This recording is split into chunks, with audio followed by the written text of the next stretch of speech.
as one of the most productive discussions they've had. But then just moments later, this happened. After today, would you still refer to President Xi as a dictator? This is a term that you used earlier this year. Well, look, he is. I mean, he's a dictator in the sense that he is a guy who runs a country that is a communist country that's based on a form of government totally different than ours. And that's the reaction from Secretary of State Antony Blinken, appearing to wince a little bit there after you heard President Biden call Xi a dictator in response to a shouted question. ABC News Chief White House correspondent Mary Bruce is traveling with the president and joins us from San Francisco. Mary, I want to start out, what were kind of the deliverables? What came out of this meeting, and has there been any fallout from President Biden's comments reaffirming that Xi is a dictator?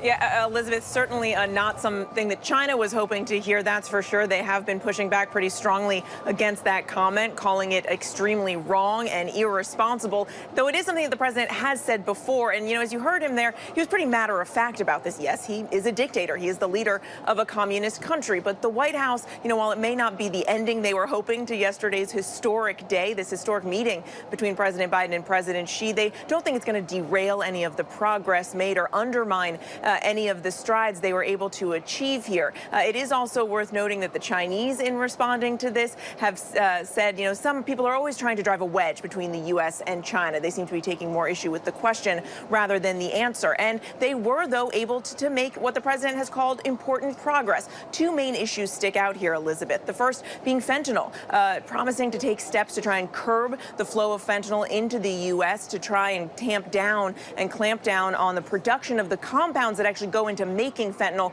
which are produced in China. And I think this is one of those deliverables from a summit that really resonates with a lot of people here in the U.S. Hundreds of thousands of Americans have lost their lives because of this deadly drug. And it goes to show that these summits aren't just about lofty diplomatic goals. The other big thing, which is what the White House was really hoping to walk away from this summit with, is a promise to reopen military-to-military communication. Those ties were severed last year after then House Speaker Nancy Pelosi visited Taiwan, something that deeply frustrated and irritated the Chinese. Now they are promising to speak again, and that is a very big deal. The goal here, of course, is that it will prevent any misunderstandings, any miscommunication from escalating into a future conflict. The president saying he looks forward to now simply being able to pick up the phone and talk to President Xi going forward, and for their administrations to be able to have that open line of communication as well, Elizabeth. Big areas of agreement there, Marian. And I'm curious, what has there been any follow-up kind of in the past day between the U.S. and China on how they will actually follow through after this high-stakes meeting is over now on those agreements? Yeah, well, the fact that they are now going to be able to pick up the phone is certainly a very big step. And look, President Biden and President Xi, they have had a decades-long relationship, something President Biden mentioned yesterday several times, though yesterday was the first time that they had talked, not just sat down, but talked in over a year. It comes, of course, as we know, that the U.S.-China relationship has been growing increasingly tense, and the president is trying to hammer home this message that they can be competitors, but that competition doesn't always have to lead into conflict. So the President Biden is hoping that at least sitting down, talking face-to-face, leader to leader yesterday, that level of diplomacy is now opening up the door for them to continue that conversation. And as President Xi argued yesterday, there is room in the world for both of these superpowers. And Mary, with all of this kind of going on, as we are seeing, the president faced a lot of questions from the crisis in the Middle East last night. How is he balancing these competing huge foreign policy goals as he's continuing these meetings over there in San Francisco? Yeah, obviously a lot on President Biden's plate right now. And it was interesting at the press conference last night, he fielded, I think an equal amount of questions on the meeting with President Xi as he did about what is unfolding in the Middle East and in Gaza. And I think what's interesting is how this actually came up in the president's meeting with President Xi. We know that he urged President Xi to use his influence over Iran to make it clear that Tehran and Tehran's proxies should not try and take advantage of this crisis, should not try to widen this war, and should stop attacking U.S. forces in the region. Now, we pressed the White House about this morning, and they didn't want to go into details about how that conversation went. So the bottom line here is it's unclear, what exactly was conveyed when it comes to Xi's role in this unfolding crisis, and whether the Chinese received the message, Elizabeth.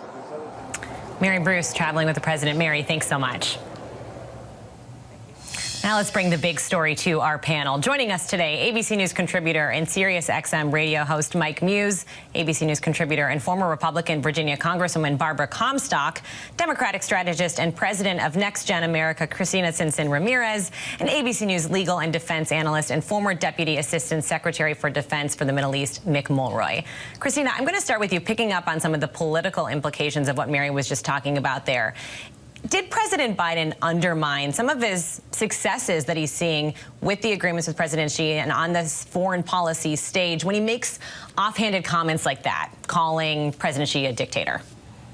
Well, we don't really fully know whether it was offhand, intended, or what it was, but what is good is that China said out of the meeting that they didn't want a wedge to be driven between the United States. There were really, really important things that came out of this meeting, not just the fentanyl, being able to really close down that supply chain when we had 73,000 people die in the United States last year from fentanyl overdoses, but also a effort to and promise to pursue efforts to triple renewable energy capacity globally by 2030 to tackle climate change. So we need what came out of this meeting to continue to move forward. And I think there are signs that that is going to happen, because it is not just about a comment. It's about these really critical issues that matter to Americans, the Chinese, and globally.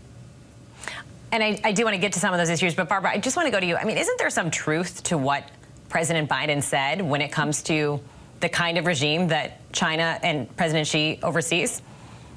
Exactly. I thought it was great that he said it, and he said it before, unlike Donald Trump, who, says he's a strong man and he admires that. And China itself proved that President Biden was right when they censored that comment and didn't allow it to be in the press.